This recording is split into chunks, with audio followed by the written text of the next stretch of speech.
God has a picture-perfect plan for your life, and in the season is shifting and shaping you, moving you and things around to align you with people and experiences that the Holy Spirit is using to mold you. You may be sensing it as a painful and uncomfortable pulling and stretching of your soul to bend and bow low to fit into Him and His alignments to finish His assignments for you. And in faith and action, seek first His kingdom and stay in His righteousness, accomplished for you on the cross. Discern the purpose of the people in your life and God's timing too. Some are called to stay with you for a reason. Others are in your life for a season, a short while, and you both must move on to the next season to fulfill God's picture-perfect plan for your life, perhaps together or individually. But those God placed in your life will stay for a lifetime forever.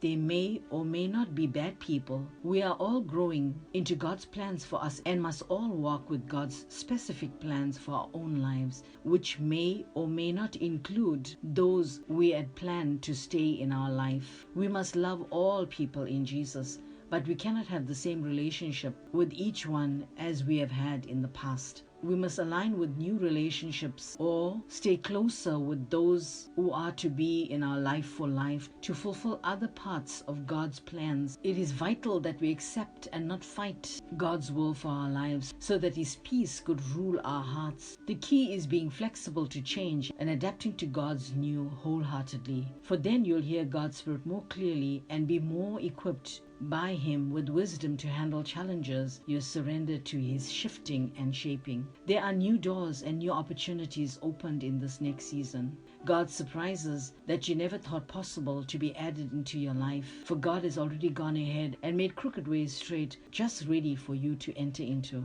Long-standing issues, walls and blockages are falling and scattering like dust, not to be seen or heard of anymore. Some hidden things are going to take shape before you and be seen for what God called them to be, because they are placed there by God for the advancement of His kingdom in you. You will overthrow the confusion and come into God's clarity in the season. To know the Lord, the true breaker, who is with you, who is unlocking what you already know that is from Him. To step aside from that which you know is not. Your growth into Jesus Christ, into His maturity, is going to accelerate you as you put Him first. All the other stuff, good and bad, is either going to have to align with Him or fall away as obsolete. The unfruitful temporary is moving, stepping aside to make room for the eternal, like missing pieces of a puzzle placed in the empty mold to become God's full picture-perfect plan for you from the Father before you were even thought of by any human being on the earth.